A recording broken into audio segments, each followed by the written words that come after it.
building the next $1 trillion, infrastructure, capital, and trust. Well, infrastructure is where economic ambition becomes physical reality, as industrial corridors, ports, airports, and logistics networks determine productivity, trade efficiency, and also investor confidence. In an era of supply chain diversification and strategic manufacturing expansion, infrastructure quality has now become a differentiator among economies. But infrastructure requires patient capital, and patient capital demands institutional trust. Investors examine regulatory clarity, dispute resolution, and also the governance frameworks that as closely as projected returns. Now, the next phase of growth will depend on not only how much it is built, but how predictably and efficiency is executed. So let's talk about and welcome our next guest joining us here on the panel, Mr. Mingyan, who is the chairman, Changi Airport Group, joining us here on stage. Please give him a bigger round of applause. And we also have Mr. Prasoon Mukherjee, Chairman, SPF India Business Committee, Vice Chairman, International Action Committee, SPF, and Vice Chairman, Southeast Asia Group of SPF. And this session will be moderated by Mr. Vinayak Chatterjee, who is the co-founder and managing trustee of the InfraVision Foundation. A big round of applause, ladies and gentlemen. Let's get this session started.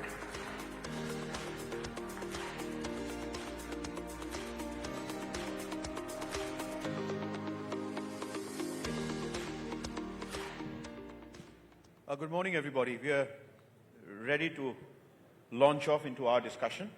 We have, I can see the screen in front of us. We have 14 minutes and right now 48 seconds to cover some important ground on infrastructure. So I'm going to do a deep dive straight away.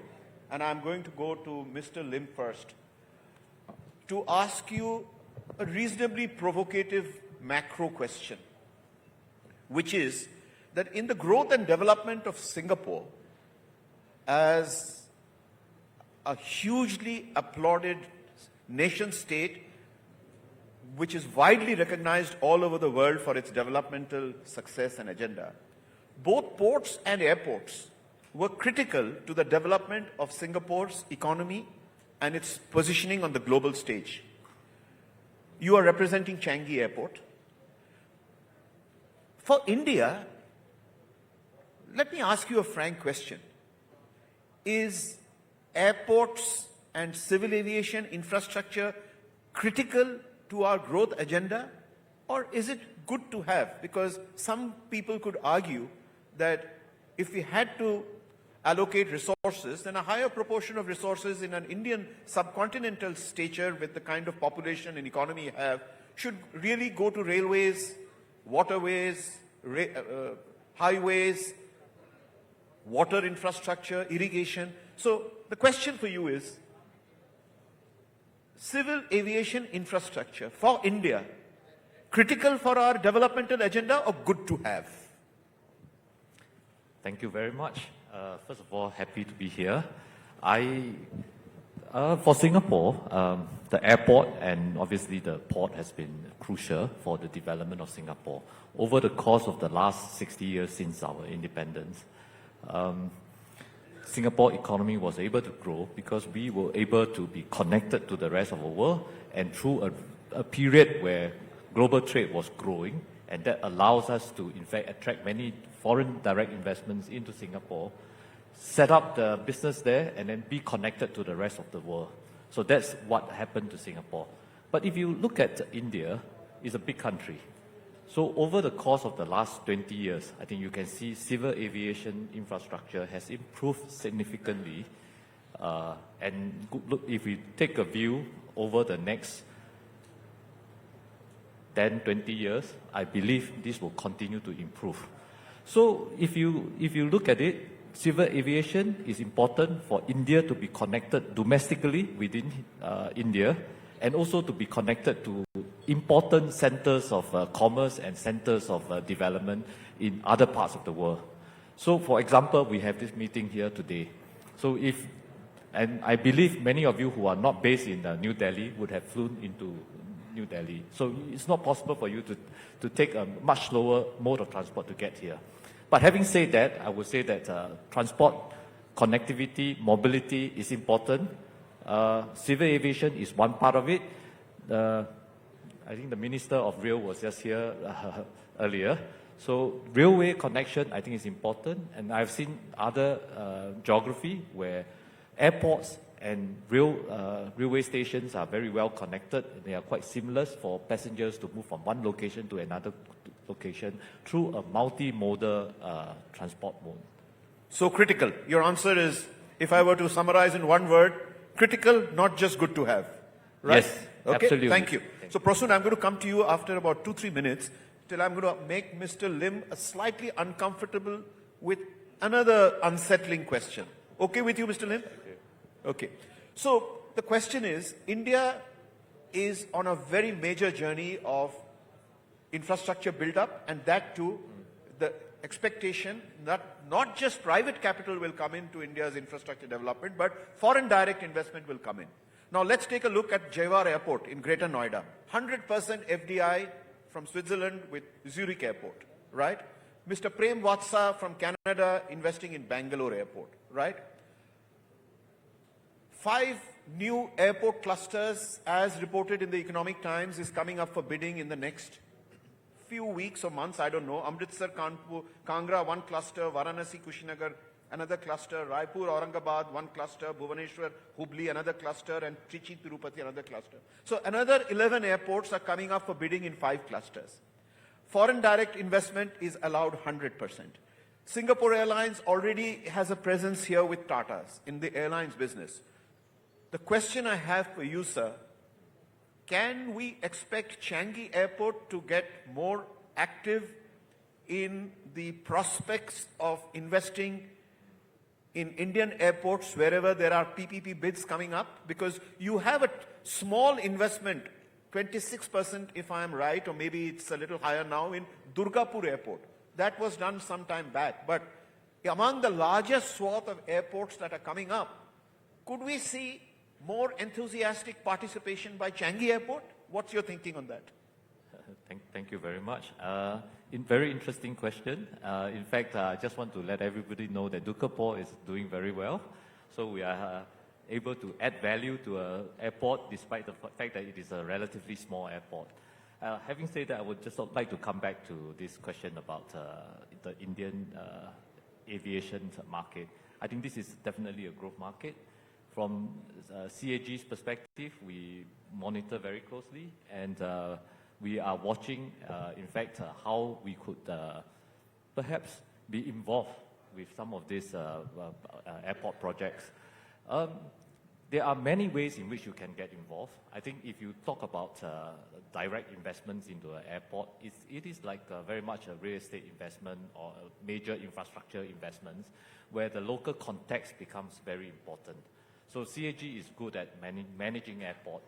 So we are happy to continue to work with investment or investors who are familiar with the local context, where if we can bring the technical and the competency and expertise in the management of airport and to marry up with someone who is familiar with the local context. Because no matter how, many of my colleagues are not born and bred in India, so they may not be familiar enough with the environment here. So to do a major investment like this, it will require time for us to understand the market. So, but to work with partners who are able to take care of some aspect of the business, and we bringing some value that we are good at, I think that will be perhaps a win-win So that's a very happy answer to this question, that many people who are eyeing the prospects of becoming airport developers, at least for the new round of bids that are coming up, or maybe existing airports divestments, it's a very happy message you're giving that Changi Airport is open to discussions on different kinds of potential partnerships, but you would wish to rely heavily on a lot of heavy lifting being done by the Indian partner. So that's a happy message, and over time, I think we will use Prasoon to keep reminding you of this as we go forward. Now, you are now spared, sir. Now I'm going to ask some uncomfortable questions to Prasoon. Prasoon, I have now known you as an inveterate networker in the Asia region, connecting the dots from various countries to channelize, to conceptualize projects and to channelize foreign investments into different parts of the country. Please accept my compliments for that. Now that you've accepted the compliments, the tough question is, with the friendship between, you're wearing your Singapore hat now, or you're wearing your Indonesia hat, or your... Okay, you're wearing your Singapore hat, okay. So wearing your Singapore hat now, the question for you is, with the very well-documented friendship over decades between India and Singapore, there are many, many foreign investors who have invested in India's infrastructure, right? Whether it's in ports, Dubai port, DP World, for example, is fairly big in Indian ports. As I just mentioned, in airports, you've got Zurich, you've got Prem Watsa, you've got others in airports. You've got people who have invested in India's power, whether it is a Hong Kong-based Hutchison Group with CLP, China Light and Power, or including Semba Wang, who have power assets in India, etc. Ascendas, that has built IT parks in South India, etc. These and some technical partnerships with Jurong Township and Sarbana Jurong in the old days with Chandrababu Naidu structuring Amravati Capital City project, etc., etc.